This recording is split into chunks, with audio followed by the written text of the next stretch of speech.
German Chancellor Angela Merkel plans to use her leverage to challenge Donald Trump's skepticism about the value of renewable energy.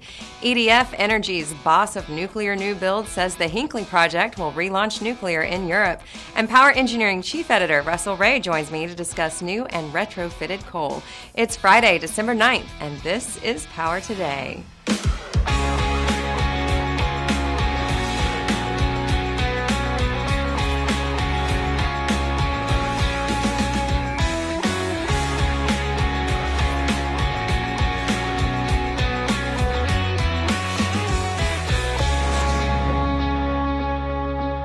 Hello and welcome to Power Today for Friday, December 9th. I'm Cassie Haley. We begin this edition of Power Today in Germany, where Chancellor Angela Merkel, fresh from taking over the presidency of the group of 20 nations, plans to use her leverage to challenge Donald Trump's skepticism about the value of renewable energy by pointing out where it's a viable business.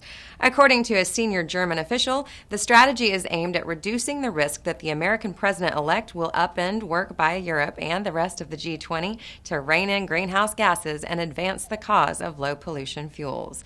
Europe wants to protect the Paris Agreement on climate change signed a year ago and ratified in November, setting reductions on emissions in more than 190 countries.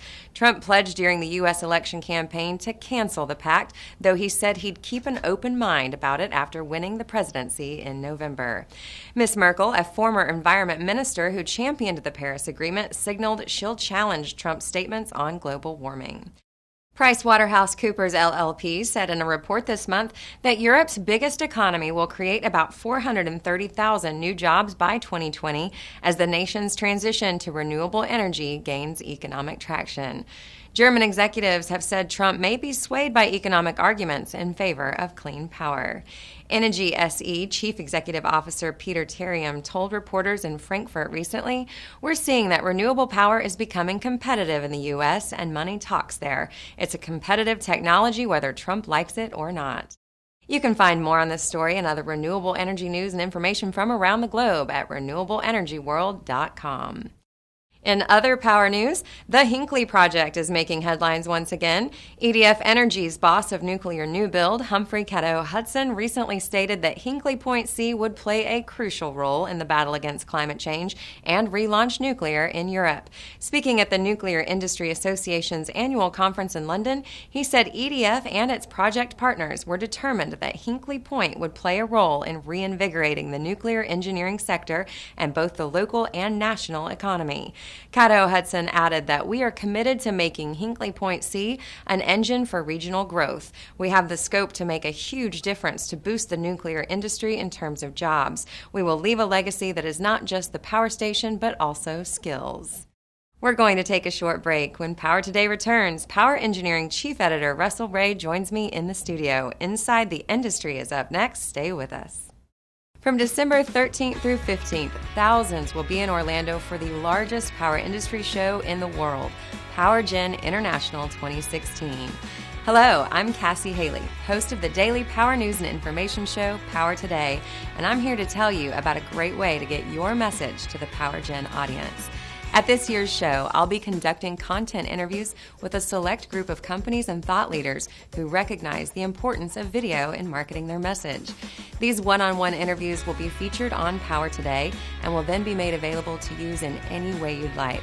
Power Today airs daily across a broad variety of Penwell sites, including Power Engineering, and has become a known and respected brand within the world of power. We take pride in keeping the power industry informed and telling our viewers about the exciting stories, people, and companies that are moving the industry forward. This is your opportunity to reach the ideal audience and to make sure your message is heard. I've been speaking with Bill Newsom today about Mitsubishi's J-Series gas turbine, the M501J. There is limited time available to schedule your PowerGen interview, so please don't put off locking in what could be your best marketing investment of the year. I'm Cassie Haley. I look forward to speaking with you at PowerGen International.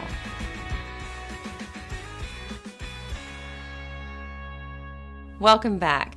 Power Engineering Chief Editor Russell Ray is a respected voice in the world of power generation.